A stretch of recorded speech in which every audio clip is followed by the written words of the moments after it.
Tahun 2026 dibuka dengan serangkaian gebrakan mengejutkan dari Amerika Serikat. Belum genap 1 bulan, langkah Presiden AS Donald Trump sudah mengguncang dunia. Pada 3 Januari 2026, AS secara mengejutkan menangkap Presiden Venezuela, Nicolas Maduro. Operasi yang disebut Absolute Resolve itu dilakukan secara senyap dan taktis oleh pasukan elit AS di Caracas, Venezuela. Maduro kemudian dievakuasi ke New York untuk menghadapi proses hukum. Tak lama berselang, Trump kembali memanaskan tensi internasional dengan mengungkit rencana lama, yakni keinginan mencaplok Greenland. Belum berhenti di situ, 7 Januari 2026, pemerintahan Trump secara resmi menarik diri dari puluhan organisasi internasional. Langkah itu mencakup penarikan AS dari sejumlah badan PBB hingga perjanjian iklim global. Alasannya, semua badan itu dinilai bertentangan dengan kepentingan nasional AS. Kemudian pada 11 Januari 2026, Trump mengalihkan sorotan ke Iran. Ia mengatakan Amerika Serikat siap membantu jika rakyat Iran menginginkan kebebasan atau kemerdekaan. Trump bahkan menyerukan agar rakyat Iran terus melakukan demonstrasi. Tak hanya itu, ia juga mengancam akan mengenakan tarif 25% terhadap negara manapun yang berbisnis dengan Iran. Dalam waktu kurang sebulan, langkah Trump tampak agresif dan signifikan. Sebenarnya, apa yang diinginkan dan diincar Trump? Mari kembali melihat dari kasus penangkapan Nicolas Maduro.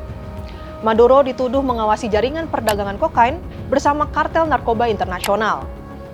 Dia menghadapi 4 dakwaan pidana, mulai dari terorisme narkoba, konspirasi impor kokain, dan kepemilikan senjata mesin serta alat peledak.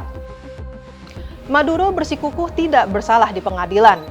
Bahkan mantan sopir dan aktivis buruh itu menuding label pengedar narkoba hanyalah kedok AS untuk menguasai minyak Venezuela. Dan memang Venezuela bukan negara biasa.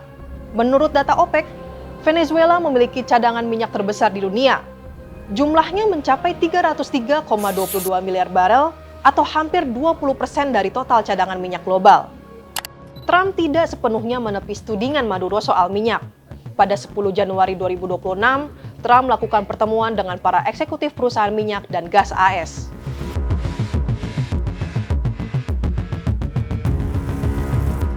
Pertanyaannya, mengapa minyak Venezuela begitu penting bagi Trump?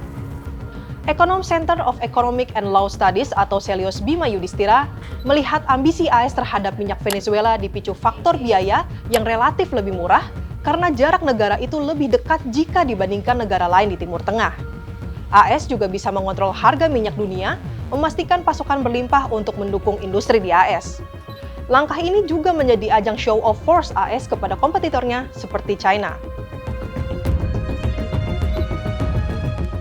Sehingga pesan yang disampaikan oleh Amerika Serikat dengan kejadian di Venezuela, banyak negara bisa tertimpa nasib yang sama seperti Venezuela, misalnya di Hong Kong, bahkan di Taiwan.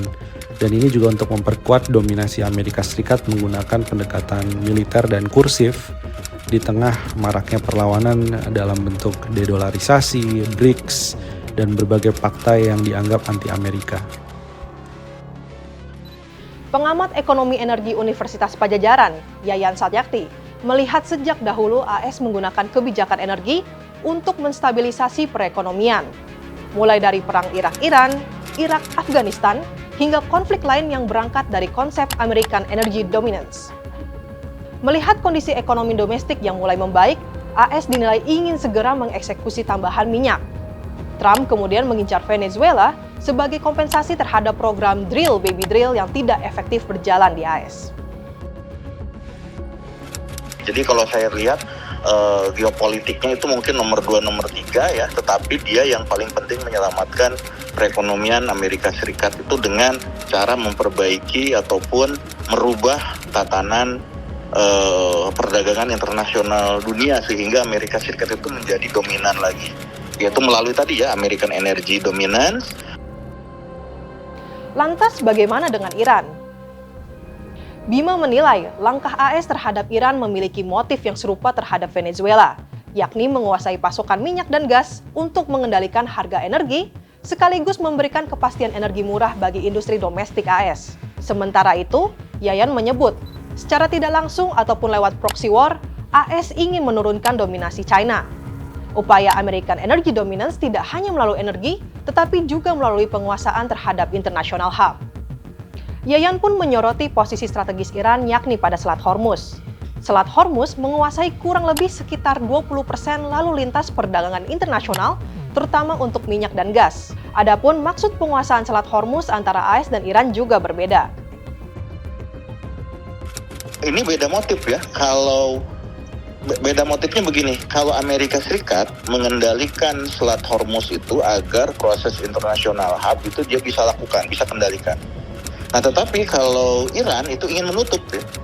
Karena apa? Karena kalau misalkan dia tutup aliran minyak ataupun perdagangan khususnya oil and gas melalui wilayah tersebut itu bisa jadi terhambat sehingga harga minyak itu bisa naik.